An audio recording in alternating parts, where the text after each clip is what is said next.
I'm Tony Orga, former administrator and teacher in red clay and all its component parts over the last 40, 50 years.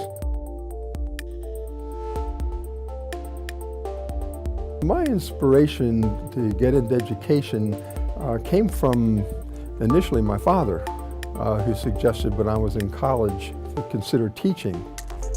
So I was about halfway through, and I thought at that point I would at least take the courses to be certified, so when I graduated I could go into it, the option would be there. And then I think a lot of my former teachers, specifically in high school, that did a lot for me that I sort of wanted to hopefully someday do the same.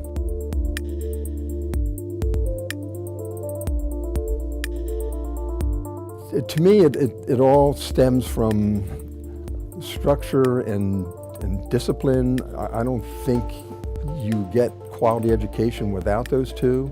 All great teachers are great disciplinarians. All great disciplinarians are not necessarily great teachers. So I think that's probably the number one thing, is to get the students and their parents, the families, to recognize the importance of education. So if you can get them working together and raising expectations from the kids, what you expect from them, that has to be done in order to, I think, to get a quality education.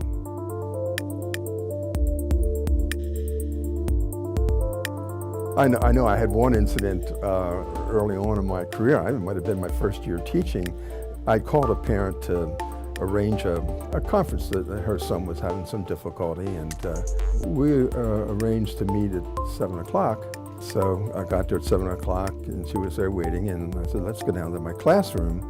And went down to my classroom, unlocked the door and went in, and my desk was covered in whipped cream.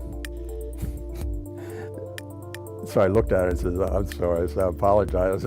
Someone's obviously pulling a joke on me. So I cleared it off a little bit and then went to go in the desk drawer to get some things out of it. The drawers were nailed shut, so I couldn't even get into my desk drawer. So needless to say, that was a rather difficult parent conference for me, but it went well.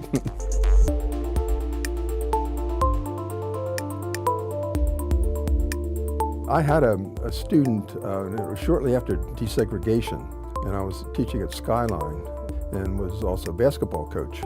We would have practice in the evening, 2 nights a week. He had no way of getting there.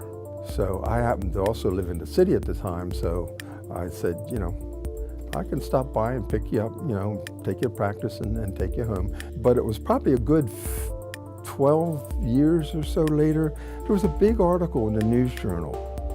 I think it was in banking. And they had a big article on him, and they were asking him about people that influenced his life.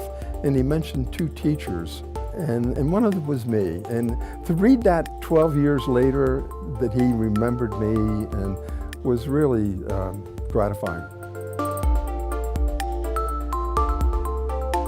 Being inducted to the Hall of Fame is sort of a climax for my career.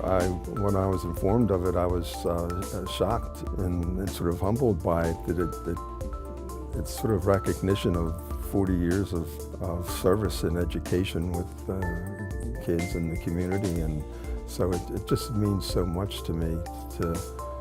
It's probably the biggest honor that I've received.